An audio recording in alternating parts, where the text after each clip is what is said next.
Allahu Akbar, Allahu Akbar, Allahu Akbar, Allahu Akbar, Allahu Akbar, Allahu Akbar.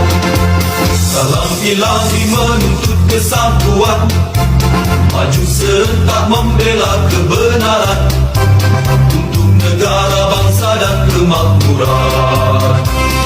Allah tegakkan, Allah tegakkan.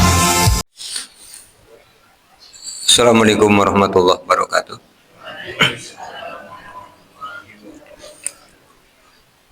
Innal hamdalillah nahmaduhu wa nasta'inuhu wa nastaghfiruh wa na'udzu billahi min shururi anfusina wa min sayyiati a'malina may yahdihillahu fala mudhillalah wa may yudlil fala hadiyalah. Asyhadu an la ilaha illallah wahdahu la syarika lahu wa anna Muhammadan abduhu wa rasuluh. Allahumma shalli ala Muhammad wa ala ali Muhammad kama shallaita ala Ibrahim wa ala ali Ibrahim wa barik ala Muhammad wa ala ali Muhammad kama barakta ala Ibrahim wa ala ali Ibrahim innaka Hamidum Majid.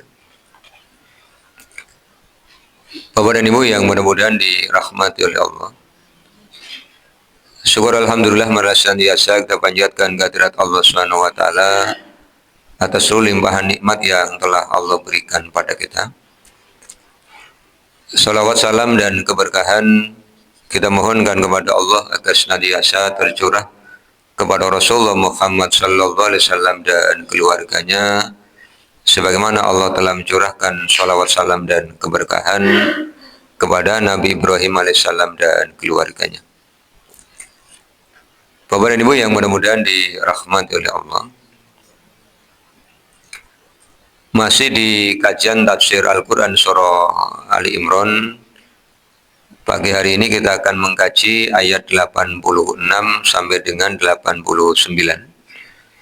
sebagaimana pembagian di dalam kitab tafsir Ibnu Katsir.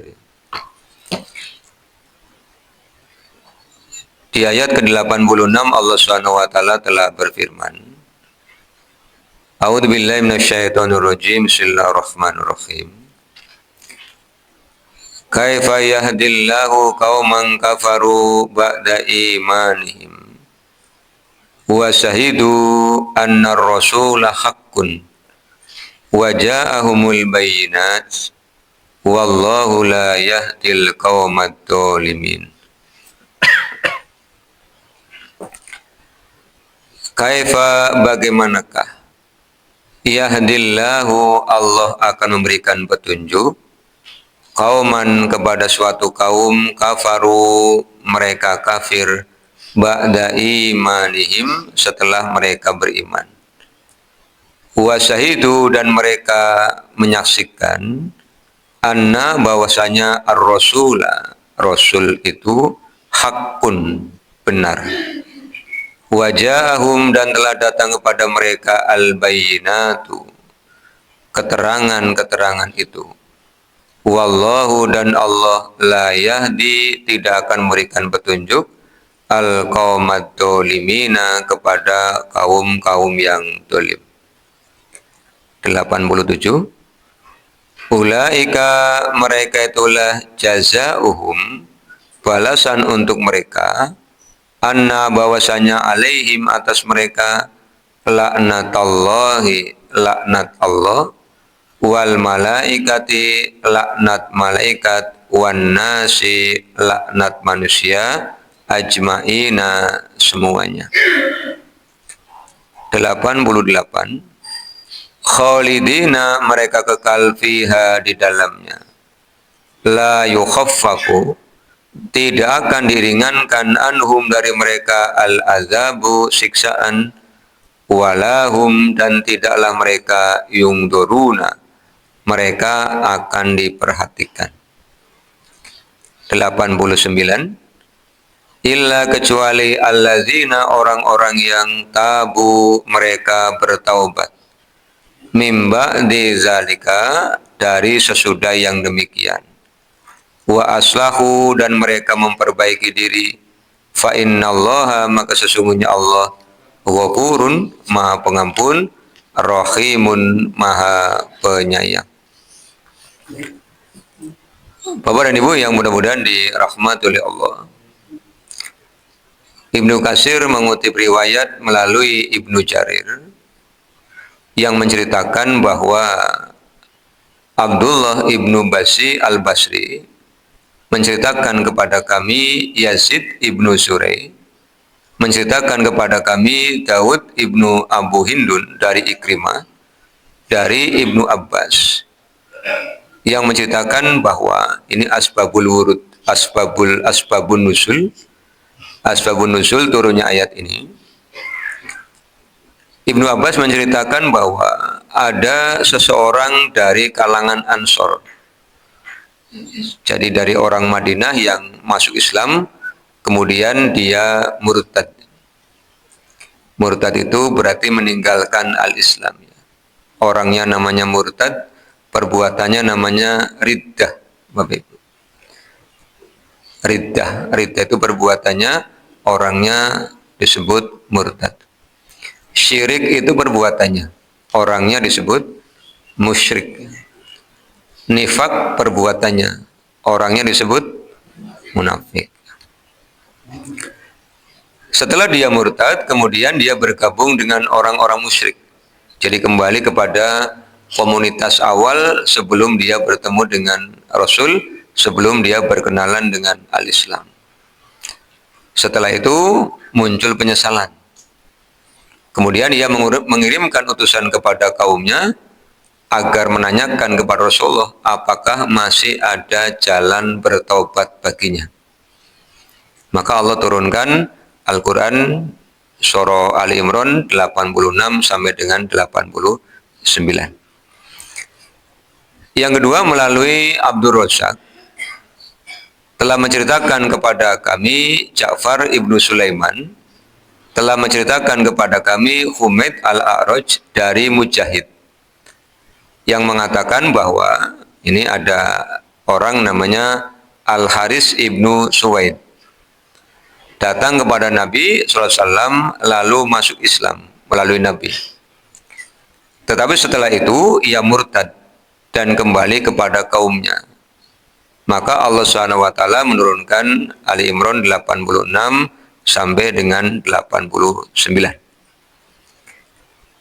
Ketika ayat ini disampaikan oleh seseorang kepada kaumnya, lalu dibacakan kepada Al-Haris, kemudian Al-Haris menyampaikan, sesungguhnya engkau demi Allah, sepanjang pengetahuanku, benar-benar orang yang jujur.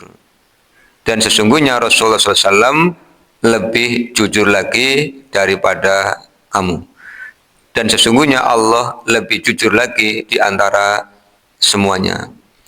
Setelah itu, Al-Haris kembali masuk Islam dan berbuat baik dalam al-Islam. Ini yang dicantumkan di dalam tafsir Ibnu Katsir. Kemudian penjelasan ayatnya. Di ayat ke-86 dari Al-Quran surah Ali Imran, Allah Subhanahu wa taala mengingatkan kita semua bahwa seseorang yang telah diberikan peluang oleh Allah untuk mendapatkan hidayah al-Islam, untuk mendapatkan hidayah al-iman, kemudian dia menerimanya, menerima hidayah al-Islam, menerima hidayah al-iman, setelah menyaksikan kebenaran-kebenaran mukjizat yang Allah datangkan kepada Rasul. Kalau para sahabat menyaksikan mukjizat itu kan bentuknya dua begitu. Yang pertama mukjizat indrawi yang mereka saksikan ketika Allah SWT mengizinkan Rasulnya menunjukkan mukjizat yang Allah kehendaki. Misalnya ketika para sahabat hendak berwudu, kemudian mereka tidak menjumpai air, Rasulullah SAW mengutus 2 orang sahabat untuk mencari air. Kemudian 2 orang sahabat ini bertemu dengan seorang wanita musyrikah. Wanita musyrikah ini baru pulang dari ngangsu, baru pulang dari mencari air. Dia mencari air karena laki-laki di kampungnya ada keperluan sehingga dia keluar mencari air. Kemudian dua orang sahabat ini meminta wanita musyrikah ini untuk ikut menemui Nabi. Begitu ketemu Nabi, kemudian Nabi minta izin kepada wanita ini untuk meminjam kantong yang ada airnya. Kemudian Rasulullah SAW berdoa kepada Allah, meminta kepada para sahabat membawakan semua wadah yang mereka miliki, menuangkan wadah yang dipinjam itu ke semua wadah-wadah para sahabat. Kemudian setelah itu mereka diminta untuk berwudu semuanya. Setelah selesai, Rasulullah mengembalikan kantong air itu tidak berkurang malah bertambah. Apa yang Rasulullah sampaikan? Sesungguhnya Allah yang telah memberikan kami air, Allah yang telah memberikan kami minuman. Itu ada di dalam kitab Sahih Al-Bukhari. Kemudian Rasulullah meminta para sahabat mengumpulkan makanan-makanan yang masih mereka miliki. Dikumpulkan dalam satu kain, diikat, kemudian diberikan kepada wanita musyrikah itu. Diucapkan terima kasih dan dia diizinkan pulang. Maka begitu dia pulang, dia ditanyai, kenapa ngangsu kok pulangnya lama? Kemudian dia cerita, aku ketemu seseorang yang begini dan begini, begini dan begini. Kemudian dia mendakwai kaumnya dan kaumnya pada masuk Islam. Itu di Sahih Al-Bukhari. Ini mukjizat sifatnya indrawi. Disaksikan oleh para sahabat yang hadir pada saat itu, oleh wanita musyrikah ini, dan kita hanya tahu melalui informasi tulisan dalam kitab Sahih Al-Bukhari. Atau dulu guru kita membacakan itu. Secara indrawi, secara mata kita tidak menyaksikan, tapi kita meyakini sebagai sebuah kebenaran. Contoh yang kedua, ketika Rasulullah SAW diundang makan oleh Abu Talha, kemudian Rasulullah SAW itu mengajak jamaah yang ada di masjid. Abu Talha segera bergegas, kemudian bilang kepada istrinya, keluarkan yang ada, ya hanya ini, hanya sepotong roti.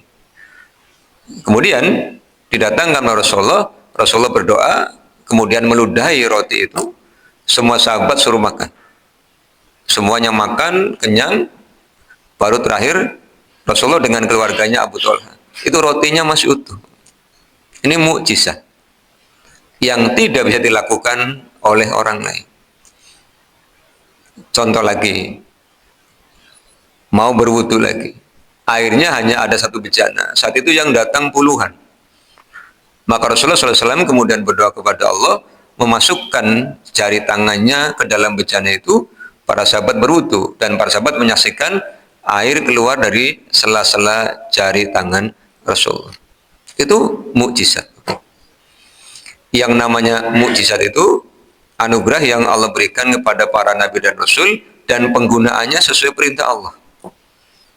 Jadi tidak kemudian setiap saat digunakan, tidak. Seperti nabi-nabi terdahulu juga begitu. Maka mukjizat yang Allah berikan pada nabi dan rasul itu berbeda-beda. Atau seperti membelah bulan atas permintaan orang-orang Quraisy.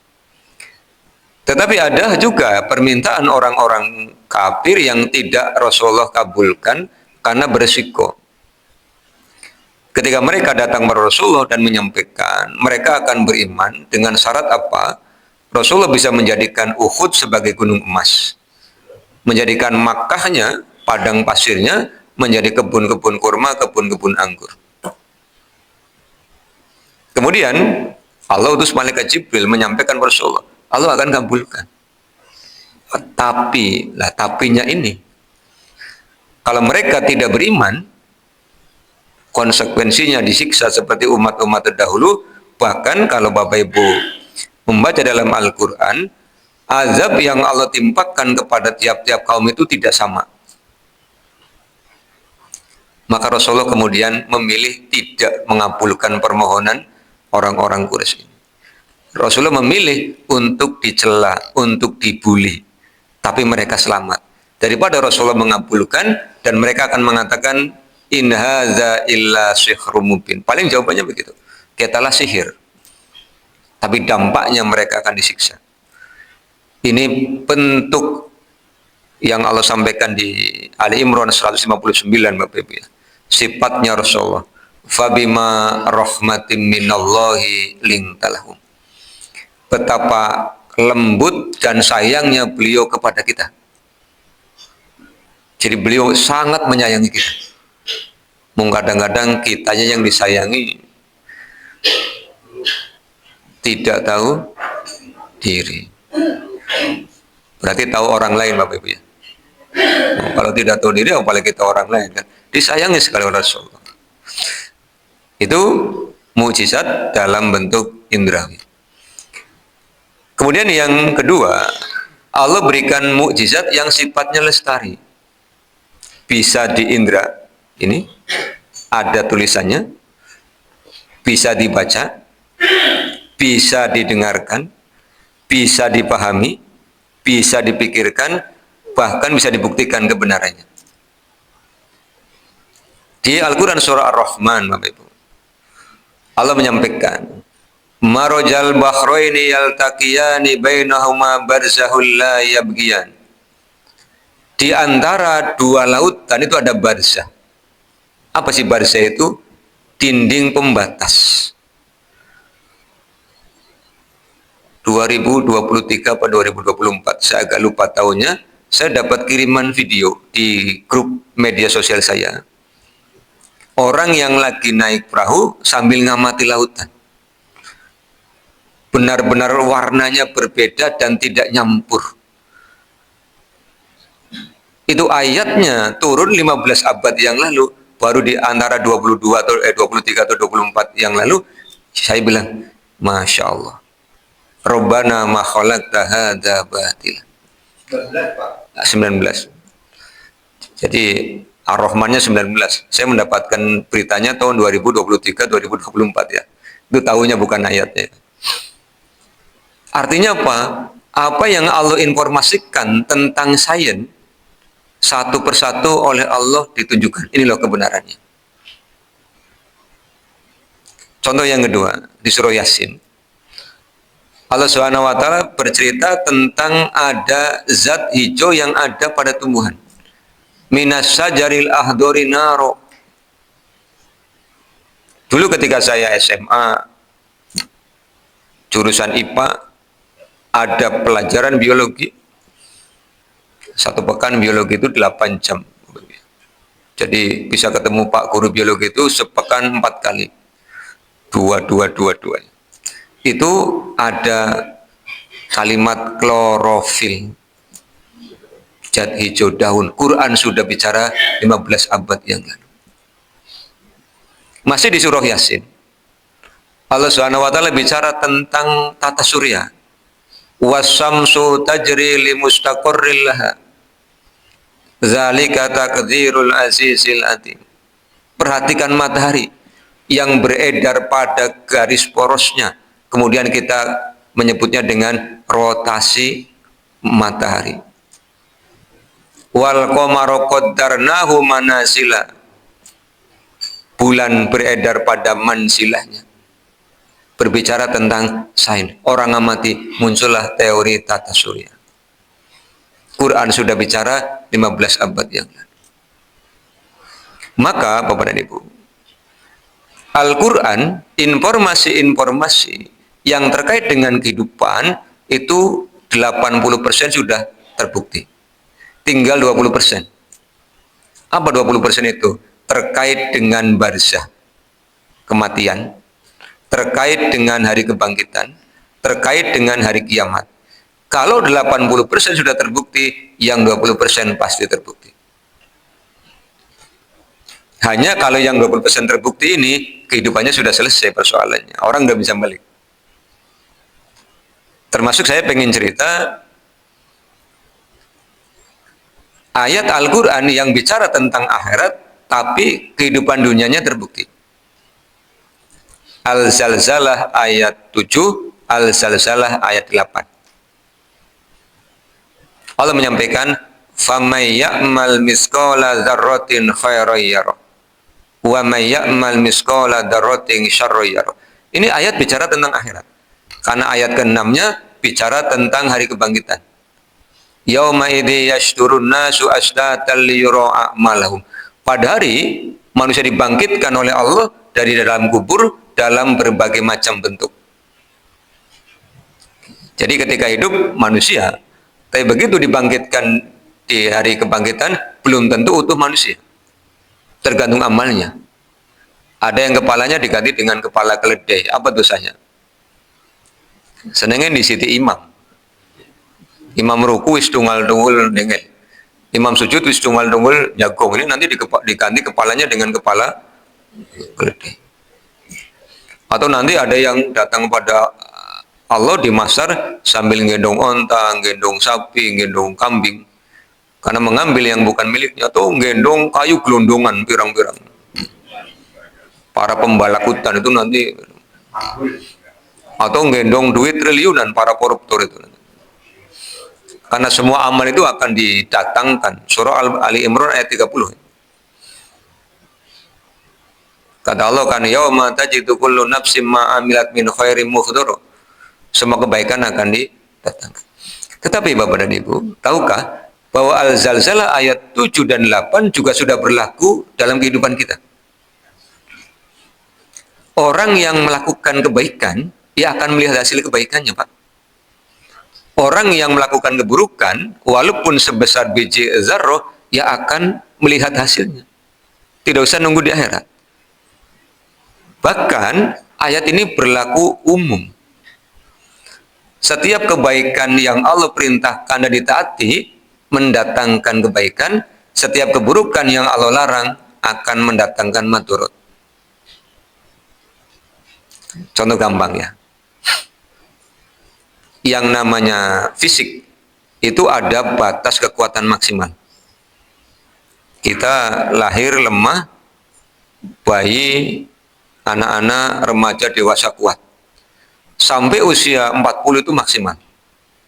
Begitu melampaui usia 40 mulai turun. Nah, begitu usia turun, angen-angennya masih seperti di bawah 40. Naik motor, jauh nggak pakai jaket. Hujan, hajar. Makan orang urusan.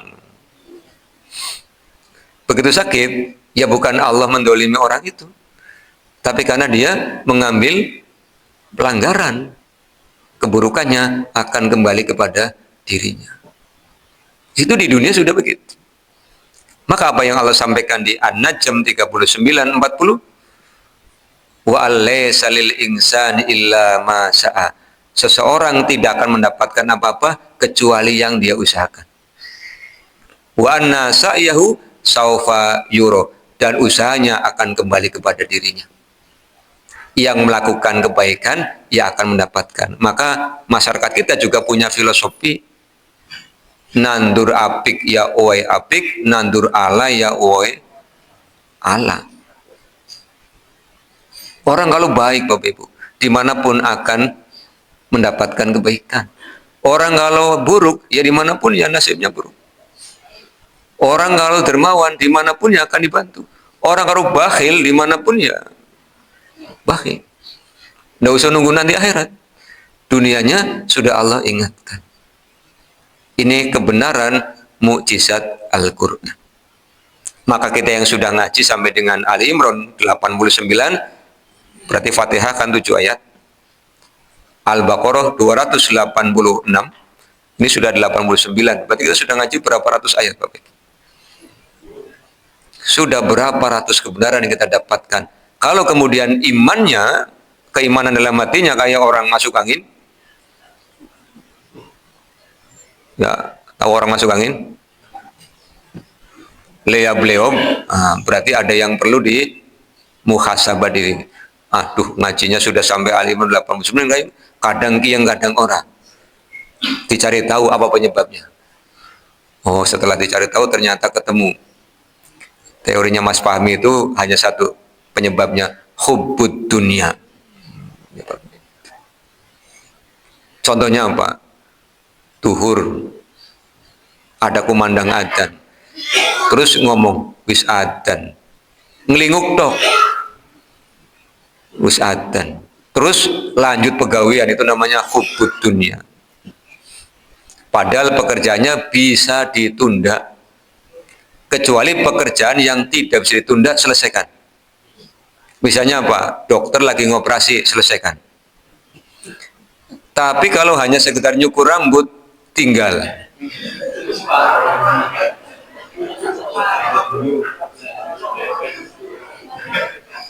Ya sebelum cukur orangnya tanya dulu, ki enggal adzan pimen.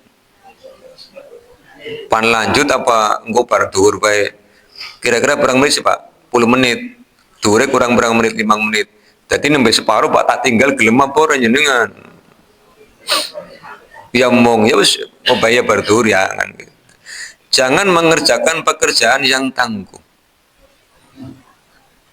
Wis kenapan maghrib ndadak adang, ndadak masak. Ya awagan orang. Nanti batinnya perang. Saya bolak-balik mengingatkan ini. Kira-kira tanggung nanti. Apalagi kok hanya lagi ngetik. Nah, tinggal laptopnya orang bakal protes meneng baik. Apalagi mau lagi tulanan pingpong, tinggal. Pingpong adon, pingpong baik, kukut ngomejane. Tinggal. Karena apa? Belum tentu kita menyelesaikan pekerjaan itu, kita masih sempat untuk menghadap Allah Subhanahu wa taala. Kalau yang datang Ijrail bagaimana? Sudah datang waktunya, kita ape. Ini bagian dari ayat-ayat Allah Subhanahu wa taala, kita imani. Jangan sampai yang Allah ancamkan menimpa kita. Jangan sampai kita menjadi kaum madzalimin. Karena kalau kita menjadi kaum madzalimin, kita tidak akan diberikan petunjuk. Siapa sih orang dolim itu? Orang yang tahu aturan tapi tidak ngelakoni, itu namanya orang yang dolim. Kalau ada orang muslim ditanya, jenengan Islam? Iya. Sholat wajib apa ora? Wajib. Ganing ora sholat. Terus bantah, dia berarti dolim. Karena tahu aturan tetapi tidak melaksanakan. Beda dengan orang yang tidak tahu aturan. Saya yakin orang muslim sekarang itu ya tahu sholat itu wajib. Perkara tidak mengerjakan ya tadi sedang mendolimi dirinya sendiri. Dan jangan menganggap orang yang tidak sholat itu tidak bermaksiat. Dia bermaksiat. Karena maksiat itu kan penyebabnya dua. Diperintah mampu, tidak mau, dilarang jalan terus, itu namanya maksiat. Kan sholat itu ibadah yang syaratnya paling ringan. Syaratnya apa? Sudah masuk waktu sholat. Suci dari hadas dan najis. Menutup aurat. Kan paling ringan syaratnya. Tidak ada harus punya harta sekian. Kan tidak ada. Jadi kalau ada orang yang mengatakan, ngolah sholat itu ngerada sugih. Tidak ada syarat itu. Tidak ada. Wong sholat orang bayar, ada sugih ku apa? Iya. Tidak mampu ke masjid, Pak, ya tidak apa-apa di rumah. Kalau tidak mampu berjalan karena sakit harus berbaring, silakan. Selagi napasnya masih ada, akalnya masih normal, maka kewajibannya melekat. Makanya kenapa Allah Subhanahu wa taala di Al-Baqarah 45-46 menyebut sholat itu ibadah yang berat, Bapak Ibu. Bukan haji. Sholat. Yang pertama yang paling berat sabar. Sabar dan sholat. Wasta'inu bisobri wassalat. Wa innaha lakabiratun illa 'alal khashi'in. Jadi sholat itu oleh Allah disebut ibadah yang berat. Kenapa berat? Tidak ada selesainya, Bapak Ibu. Orang haji berat biayanya, berat mengerjakannya, tapi 40 hari selesai. Lah sholat kapan selesainya? Kalau meninggal dunia. Atau belum meninggal, namanya koma. Tahu koma ya Pak? Sebelum titik itu namanya koma. Iya, kan kita sering mendengar istilah itu. Fafulan tidak nampak. Iya Pak, kemarin dilarikan ke rumah sakit. Terus bagaimana? Masih koma. Ini tidak terkena kewajiban sholat. Yang ketiga, pikun. Tidak terkena kewajiban sholat. Karena lanjut usia. Jangankan sholat, wong makan aja lupa Pak. Mbah pun dahar apa lah ngasih mangan katanya begitu. Sing jengel putune, mbah seneng hilang-hilang ya piringnya ben bedalakan. Wong makan aja lupa kalau disuruh sholat. Dia tidak terkena kewajiban. Yang keempat, orang yang tidur Pak.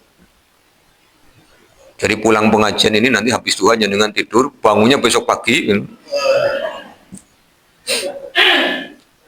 Ya, selama tidak ngelilir, tidak terkena kewajiban. Nah, kemudian anak-anak sampai dia balik. Kemudian perempuan lagi haid, itu tidak usah sholat.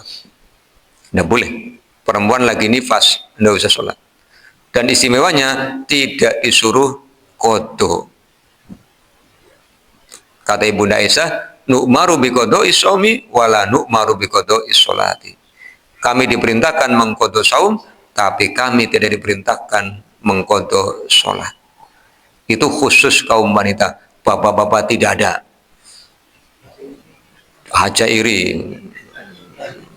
Aturan syariatnya begitu. Ya. Jangan jadi orang yang dolim.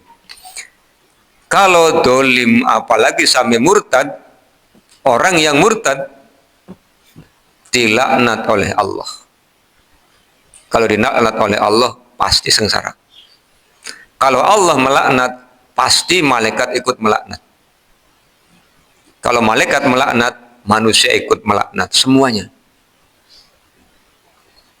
Kemudian, apa yang Allah ancamkan? Begitu dia murtad kemudian meninggal. Kita lihat ayatnya, Bapak Ibu. Yang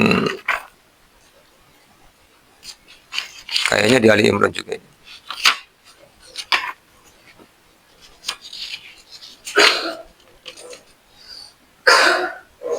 Nah itu nanti 90 ya. Innalladzina kafaru ba'da imanihim summazdadu kufron lang tuqbala taubatuhum wa ulaika humuddallun. Ini kita selesaikan sampai akhir juz yang ketiga ya Pak. Ini ancamannya di Ali Imran ayat 90. Inna sesungguhnya alladzina orang-orang yang kafaru, kafir, ba'da imanihim sesudah mereka beriman. Berarti kan murtad. Summa kemudian izdadu, Allah menambahkan kepada mereka kufron, kekafirannya. Setelah murtad kok malah anteng di situ. Apa kata Allah? Lang tuqbala taubatuhum. Taubatnya tidak akan diterima. Wa ulaika dan mereka itulah hum mereka ad-dallun. Sesat. Kenapa sesat? Karena al-Islam adalah syiratal mustaqim. Sudah berada di jalan lurus, dia keluar, maka dia tersesat. Bagaimana kalau murtad kemudian mati? Ini akhir juz 3, Ali Imran 91. Innalladzina kafaru, sesungguhnya orang-orang kafir, wa matu dan mereka mati, wahum mereka kuffarun, mati dalam keadaan kafir. Falan maka tidak akan pernah. Kalau menggunakan lam dan nun artinya tidak akan pernah. Yukbala diterima min ahadihim dari salah seorang di antara mereka. Mil'ul ardi sepenuh bumi zahaban emas walawiftadabi seandainya mereka mau menebusnya. Orang-orang yang telah beriman kemudian murtad tetap di dalam kemurtadannya kemudian mati kata Allah dia matinya kafir. Seandainya keluarganya datang kepada Allah mau menebus dengan emas sepenuh bumi, kata Allah tidak akan diterima. apa maning mung wedhus siji keluargane nebus iki wong tuane murtad mati, kemudian ya Allah mohon diampuni ke disembelih nomor siji, wong emas sepenuh bumi aja kata Allah ora diterima Bapak Ibu.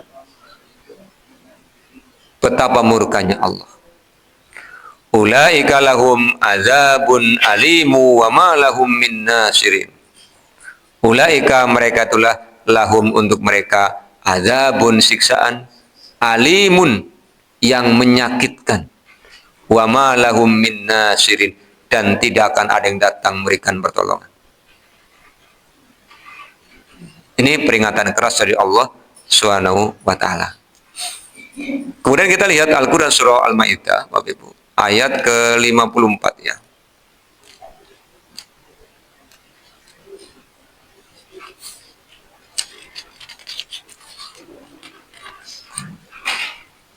Ya ayyuhallazina amanu may yartadda minkum an dinihi. Ya ayyuhallazina amanu, wahai orang-orang yang telah beriman. Man, siapa saja, yartadda yang murtad minkum di antara kalian an dinihi dari al-Islam. Fasawfa ya'tillahu, maka Allah akan datangkan biqaumin suatu kaum yuhibbuhum, Allah mencintai mereka, wa yuhibbunahu, dan mereka mencintai Allah. Jadi Allah tidak khawatir kalau ada orang beriman kemudian murtad, kata Allah tidak masalah. Allah akan ciptakan suatu kaum yang kaum itu mencintai Allah dan Allah akan mencintai mereka. Artinya Bapak dan Ibu, kalau ada orang muslim kemudian murtad tidak merugikan Allah. Jadi Allah tidak kemudian kalangan dia yang rugi. Dalam hadis qudsi Allah SWT menyampaikan, seandainya satu negeri semuanya menyembah Allah, tidak akan menambah keagungan Allah. Seandainya satu negeri tidak ada yang menyembah Allah, tidak akan mengurangi keagungan Allah. Allah tetap akbar, Allah tetap al-azim. Artinya apa? Ketika kita beriman, ketika kita berislam, ketika kita menyembah Allah, kita sedang menyelamatkan diri kita. Maka kadang-kadang ada rasa heran dalam hati saya Bapak Ibu. Ketika ada orang yang bolak-balik datang kepada Allah, bermohon kepada Allah, kemudian doa-doanya belum Allah ijabah dalam kehidupan dunia, dia protes.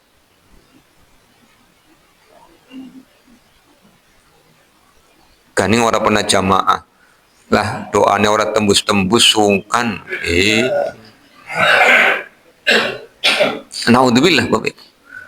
Rasulullah sudah menyampaikan, dikutip oleh Imam Nawawi dalam kitab Riyadhus Shalihin, Allah kabulkan doa orang muslim dengan 3 cara. Diingat ini Bapak Ibu. Yang pertama, dikabulkan dalam kehidupan dunia. Meskipun tidak doa hari ini, langsung hari ini. Boleh jadi doanya kemarin-kemarin, baru dikabulkan hari ini. Kalau sholat kan kita minta rezeki Bapak Ibu ya. Di dalam doa, duduk di antara 2 sujud sih. Rabbik firli, warhamni, wajhurni, wahdini, warsyukni. Kan kita minta rezeki terus. Suatu saat niliki dompet gening kosong. Isinya mung SIM karo STN, KTP ya. Aja mending abang, abu-abu belakang. Berarti kan 2000 belakang. Iya.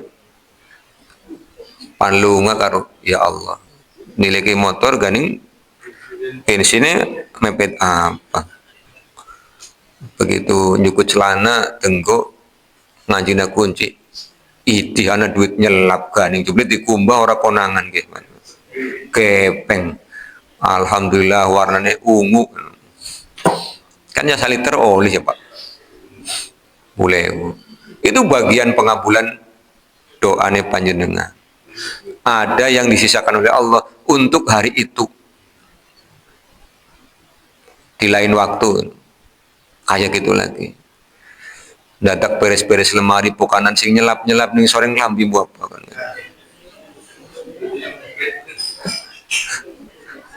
Iya, jenengan balik ngomong kayak lagi kanda pengalaman pribadi. Iya, Pak. Pengalaman. Kalau dulu kadang-kadang di bawah klasa gini kan. Selap-selap ning kayak ning duret lupuh. Belum dulu ndak belum punya peci, Pak. Jadi, itu pengabulan Allah Subhanahu wa taala dalam kehidupan dunia. Atau misalnya tahu-tahu disambat, Pak, apa? Kayak rupane gedang pan rubuh nyeluk tulung oh tebangna. Terus kau balik ngumaya, bareng balik nggih gawa sacengke karo nggih. Tampani, wong lagi ora ada duit ora sakakan basa-basi. Ora repot-repot, ora hidang getun. Lagi pas ora ada duit ana sing ngono nebangna gedang ning karangane. Begitu balik dini salembar ijo ya alhamdulillah 20.000 karo gedang sajenge kan ya pompo aja orang repot-repot bareng balik aduh ya mulanya aja kan basa-basi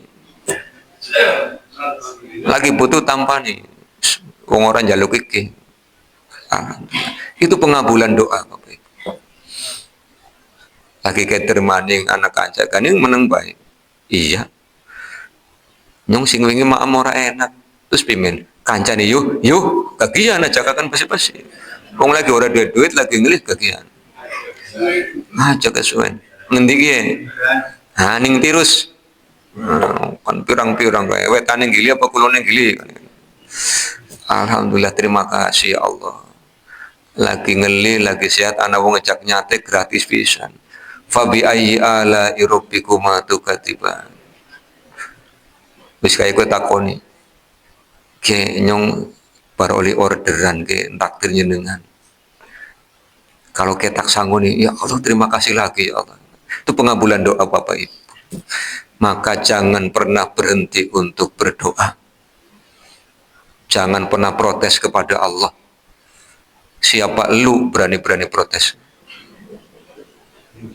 hidup di bumi gratis orang bayar wira-wiri melakukan bumi oksigen gratis matahari gratis wani-waninya protes nanti Allah ultimatum la ing syakartum la azidannakum wa la ing kafartum inna adzabi lasyadid semakin protes semakin sempit sing mone ora duit-duit tambah kesempitannya cabut kesehatannya apa tambah pusing wis ora duit-duit sirahe lara sairing migrain sebelah kiwe mumet wis sirai sebelah kiwe mumet irung sebelah tangan rapet kan angel pan meding mana kan kuping sebelah kiwe mau nih bae kan wis tamboro karu-karuan ndarani dia jangan pernah protes dengan Allah doa panjenengan Allah kabulkan dalam kehidupan dunia atau yang kedua kata Rasulullah SAW dikabulkan dalam bentuk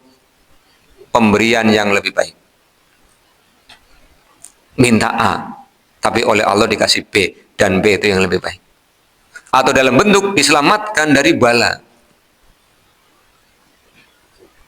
habis tahajud berdoa ya Allah besok hamba mau buka warung pertama kali bukalah pintu-pintu rizkimu datangkanlah para pembeli datang besok orang-orang tapi utang semua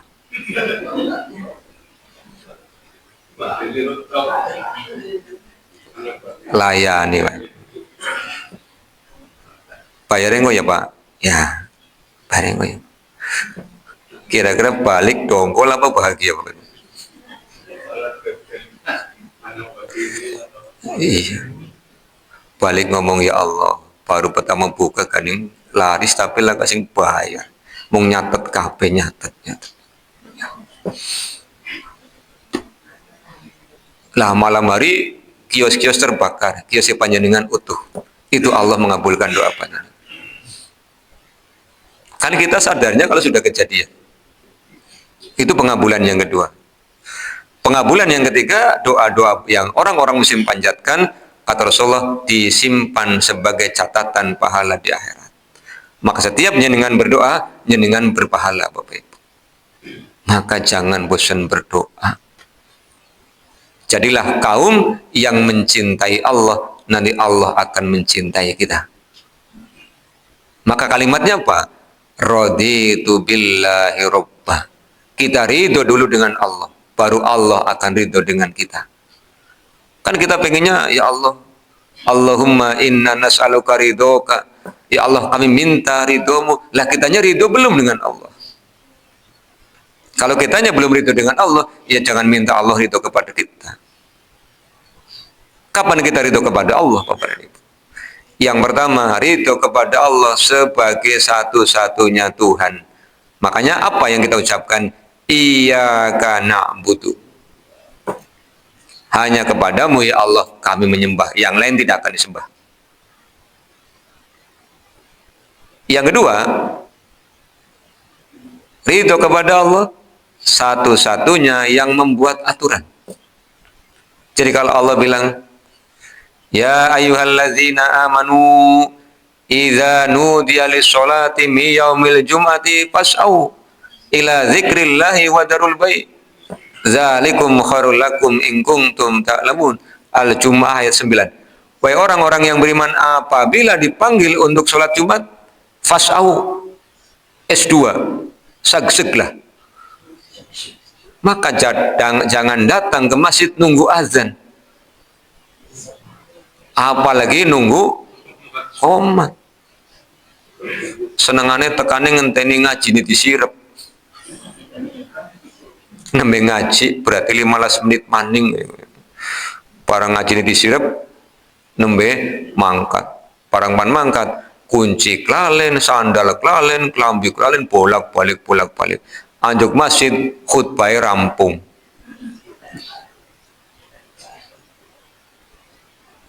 Itu kan rugi. Allah sudah bilang, fas'au. Jadi kalau mau Jumat, ibu-ibu saya titip pesan ya.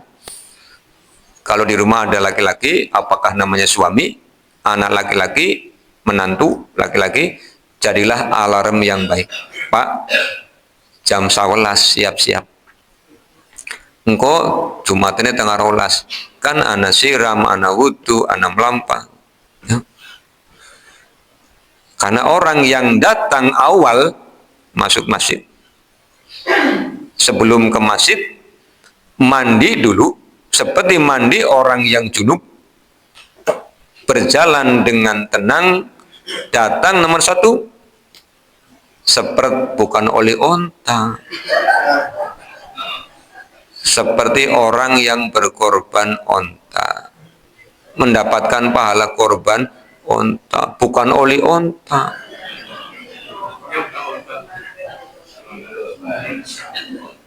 Seperti orang yang berkorban onta. Dan sampai dengan sekarang kan kita belum pernah korban onta, Bapak Ibu. Nah, itu bisa dapat pahala itu. Jumat besok yuk balapan. Pak, biasanya nomor 1 merbote ya berarti nomor loro. Merbote harus dikalahkan Pak wong mainin kono ya. Berarti kita nomor 2. Nomor 2 biasanya imamnya Pak, ya berarti nomor 3. Yang kedua, seperti orang berkorban sapi. Yang ketiga, seperti orang berkorban kambing. Yang keempat, seperti orang berkorban ayam. Yang kelima, seperti orang berkorban telur. Berarti kan tambah cilik. Lah yang datang, begitu khotib naik mimbar, malaikat menutup catatannya. Catatan pahala-pahala korban ditutup, Bapak Ibu. Jadi yang datangnya khotib sudah di mimbar, itu tidak ada tambahan pahala catatan korban. Apa maning sing teka Jumatan bubar, gue tau udah dicatat berarti. Karo balik karo ngelendeng, imamnya orang pengertian, nyong durung teka orang ngenteni lah siapa lu. Jangan, ini kita ridho dengan aturan Allah. Allah bilang fas'au, siap ya Allah. Kayak jamaah umroh Bapak Ibu. Sholat Jumat di Masjidil Haram setengah 1, jam 8 sudah masuk masjid. Apa orang hebat? Ada di kita begitu. Sholat Jumat setengah 12, jam 9 sudah di masjid. Ada ada merbote lagi bersih masjid. Fas'au. Nah ini ridho terhadap aturan Allah Subhanahu wa taala. Yang ketiga, ridho terhadap qadar baik dan qadar buruk. Ini yang paling berat. Karena tidak semua yang kita harapkan sama dengan yang Allah takdirkan. Maka banyak sekali kalau orang tidak ridho kepada Allah, yang ada kecewa. Contoh yang paling gampang, kondangan. Aja pada mangan pan prasmanan. Bisa ningkana langka, bisa ningkana telat, bisa ningkana kentengan. Balik karo gelendang-gelendang dilawani orang maam jebula ke prasmanan. Nah, ini namanya tidak ridho dengan qadar baik dan qadar buruk. Makanya 3 hal ini kalau bisa kita praktikkan Bapak dan Ibu, insya Allah Allah akan ridho kepada kita. Ya, makanya kata Allah, kalau ada yang memurtad, Allah tidak khawatir. Karena Allah akan menciptakan suatu kaum yang kaum itu mencintai Allah dan Allah mencintai mereka. Kaum itu azillatin alal mu'minina, lemah lembut kepada orang-orang mukmin, aizzatin alal kafirina, izzah terhadap orang kafir itu tegas, orang pleot-pleot, tegas. Lakum dinukum waliyadin. Kalau dengan orang muslim, orang mukmin lemah lembut. Jadi jangan dibalik. Dengan saudara mukminnya petik-petik. Dengan orang lain munduk-munduk, itu kebalik berarti. Kemudian yujahiduna fi sabilillah, berjihad di jalan Allah, bersungguh-sungguh di jalan Allah, bersemangat. Bapak Ibu, kalau kita mencari dunia kan semangat, iya apa tidak? Yang masih berdinas, pagi-pagi hujan, kira-kira ngantornya libur apa tetap berangkat? Berangkat ya? Apa izin pimpinan? Pimpinan, pokoknya kalau pagi hujan saya libur, ya SP3.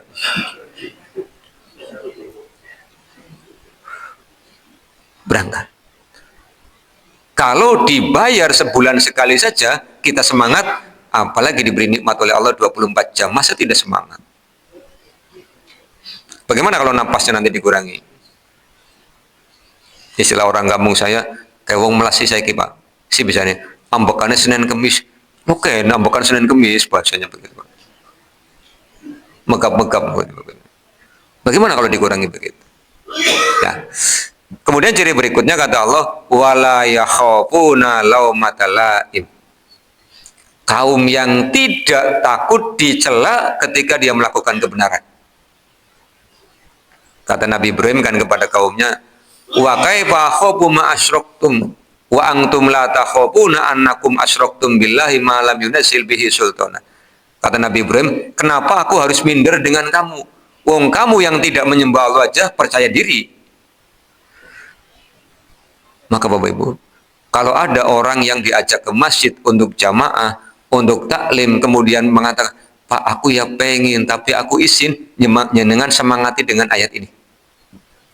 Aja izin Pak, wong kebaikan gak izin. Tapi kayong yang nyong melaku, wong delengna kabeh. Ya orang apa-apa, wong pada dia meripat ya delengna orang apa-apa. Mau tak samper ya, tak boncengna. Lah wong pada takon ya dijawab. Pan ngendi Pak, kan gak temen. Pan sholat. Oh, tumben. Terima kasih perhatiannya ya. Ya iya, karena cara setan menggelincirkan hati itu macam-macam, Pak. Menakut-nakuti lewat hatinya sendiri. Aja nguning masjid dipoyoki, ora pernah ning masjid. Alah, ora urusan. Nyung karena Allah, ora karena wong. Lah yang di masjid juga harus jaga nih begitu ya. Kadang-kadang ngerayunya angel lanjut masjid mene-mene buli. Tumben jenengan mene. Mulane udan deres ya, jadi balik mana ya Pak? Jangan. Oleh dakwah yang angel-angel kan. Itulah ini. Namanya orang yang wala yakhafuna laumata laim. Zalika fadlullahi yu'tihi mayyasha. Itulah karunia Allah yang akan Allah berikan kepada orang yang Allah kehendaki. Siapa yang Allah kehendaki tadi? Orang yang mau mencintai Allah, orang yang mau ridho kepada Allah. Jadi kitanya dulu Bapak Ibu yang aktif. Kan di dalam hadis qudsi Allah menyampaikan, kalau hambaku datang kepadaku dengan berjalan, aku akan menyambutnya dengan berlari. Kita kan udah pengennya Allahnya yang kesini dulu. Jangan kitanya dulu yang datang kepada. Kalau bahasa emak saya itu, sapa sing nandur bakale panen. Iya, emak udah sepuh tapi seneng nandur. Terus saya kan tanya, emak pun sepuh, tapi sergap nandur nggak nopo sih mak? Ya anggar emak orang rasanya nggak kawan. Kalau orang rasanya anaknya kawan. Prinsipnya begitu. Jadi kita kepada Allah dulu Bapak. Kadang-kadang kan enggak, kitanya enggak mau tapi minta terus. Itu kan kayak anak kecil. Pegawainya jejaluk karo wong tuane. Bu, apa ganti HP? Ya kayak piringku medis sungkan. Ya ibu sungkan kon bete kongon sungkan. Manusia kan begitu kepada Allah, Pak. Minta aja, tapi perintah-perintah Allah diabaikan. Kuarannya apa, Bapak Ibu? Pinter apa rane? Nah, begitu ya. Nah, ini ayat-ayat ini menyemangati kita semua. Kemudian bagaimana kalau ada orang yang terlanjur murtad? Maka keluarganya wajib untuk menyelamatkan selama dia masih hidup. Karena selama masih hidup ada peluang untuk kembali kepada Allah. Ayat 89. Illa kecuali alladzina orang-orang yang tabu. Seperti tadi sahabat namanya siapa? Suwaid bin Al-Haris. Setelah itu menyesal, kemudian tanya kepada Rasul, Allah turunkan ayat, turunlah Ali Imran 89, illalladzina tabu, bertaubat. Allah terima taubatnya, iya. Karena Allah menyebut dirinya At-Tawwabu, Maha penerima taubat. Kata Allah dalam hadis qudsi kan, aku tidak peduli dengan dosa hambaku walaupun sebanyak buih di atas lautan. Kalau dia datang untuk minta ampunan, diampuni. Maka Bapak Ibu jangan pernah memponis ketika orang masih hidup. Jangan pernah mengatakan, lah ente taurat diampuni Pak kali, jenengan sih boleh diampuni kok. Jangan. Jadi kalau ada orang bilang, Pak, aku dosanya akeh Pak. Aku ya pengen nikmati tapi izin, orang usah izin. Rasulullah cerita, Allah Subhanahu wa taala berfirman dalam hadis qudsi, ketika ada seorang hamba yang durhaka kepada Allah, datang kepada Allah, Allah sangat bergembira. Bergembiranya Allah lebih bergembira daripada orang yang di padang pasir, ontanya hilang, ontanya balik. Allah lebih bergembira. Maka kita semangati, yuk Pak, Allah Maha penerima taubat. Tetapi setelah bertaubat, Allah mengajukan syarat. Apa syaratnya? Wa aslahu, perbaiki diri. Kita lihat An-Nisa 146 supaya penjelasannya tuntas di akhir juz yang ketiga ya. Insya Allah pekan depan kita masuk juz yang keempat. An-Nisa 146.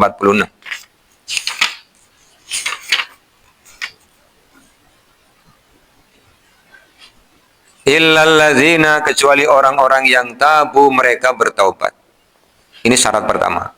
Wa aslahu, memperbaiki diri. Apa makna memperbaiki diri? Setelah bertaubat jadi rajin. Kalau sebelum bertaubat sholatnya pendak Jumat, setelah bertaubat 5 waktu komplit. Yang 5 waktu kadang sholat kadang tidak, setelah bertaubat komplit. Tidak hanya komplit, awal waktu jamaah, itu namanya memperbaiki diri. Ucapannya yang tadinya kasar, kalau bahasa orang kampung saya berualan Bapak Ibu. Di wong kang ngomongnya berualan temen ya ngarani hati. Jangan nyuruh saya nyontoni ya Pak. Ini bilang lu deweke pengen ngomong gitu ya. Sekarang ngomongnya halus. Diksi pemilihan katanya baik. Yang tadinya kalau ketemu orang seledak-seledek, Tahu seledak-seledak, Pak? Hah? Orang pernah nyapa wong. Nah, sekarang setelah bertobat, ketika ketemu orang, nyapa. Minimal mengucapkan salam. Pak, Assalamualaikum. Orang kaget. Kayak wong tadi apik. Karena dia sudah bertobat. Waslahu. Sing mau sombong, orang sombong. Sing mau medit, orang medit. Dermawan. Itu namanya memperbaiki diri. Kemudian syarat yang kedua yang Allah ajukan, wa'tasamu billah. Berpegang teguh terhadap aturan Allah. Jadi kalau Allah bilang haram, ya dia akan mengatakan haram. Kalau Allah bilang halal, ya dia akan katakan halal. Tidak lagi ada abu-abu. Itu orang yang bertobat. Tidak lagi dia bilang, gemian tanya, orang gemian sekarang. Kemudian yang ketiga, yang paling berat, wa akhlasu dinahum. Ikhlas di dalam berislam. Semua yang dia kerjakan ketika ditanya, ini kan saya kira gentleman sih, dalam rangka apa? Perintah Allah. Itu namanya ikhlas. Tidak, dalam rangka A, B, C, tidak. Itu belum ikhlas berarti. Ini syarat orang-orang yang taubatnya diterima oleh Allah SWT. Dan dia akan selamat, Bapak Ibu. Kalau sampai akhir hayatnya, tetap dalam keadaan itu. Selama kita masih hidup, kita belum selamat. Makanya oleh Allah diwanti-wanti, nanti kita ketemu di 102 Ali Imran. Wala tamutunna illa wa antum muslim. Maka ada doa yang Bapak Ibu butuhkan ya, dimintakan kepada Allah SWT. Kalau dalam bahasa Indonesia itu, ya Allah, hidupkan kami dalam iman, wafatkan kami dalam Islam. Hidupkan kami dalam keadaan beriman, wafatkan kami dalam keadaan beragama Islam. Atau di Quran kayaknya ada ya Pak, tawaffani musliman walhikni bissolihin. Ya Allah, wafatkan kami dalam keadaan muslim, kumpulkan kami bersama orang-orang yang soleh. Ini akhir kajian kita 86, 89 tambah 90, 91, akhir dari juz yang ketiga. Insya Allah pekan depan kita sudah masuk ke juz yang keempat. Bertambahnya ayat yang kita kaji, harapan saya, doa saya kepada Allah SWT untuk Bapak Ibu semua, imannya semakin meningkat, ketaatannya semakin baik, dan kita mendapatkan yang kita cita-citakan. Fid dunya hasanah wa fil akhirati hasanah wa qina adzabannar. Kita tutup dengan doa kafaratul majlis. Subhanakallahumma bihamdika asyhadu an la ilaha illa anta astaghfiruka wa atubu ilaika. Walakum minkum. Assalamualaikum warahmatullahi wabarakatuh.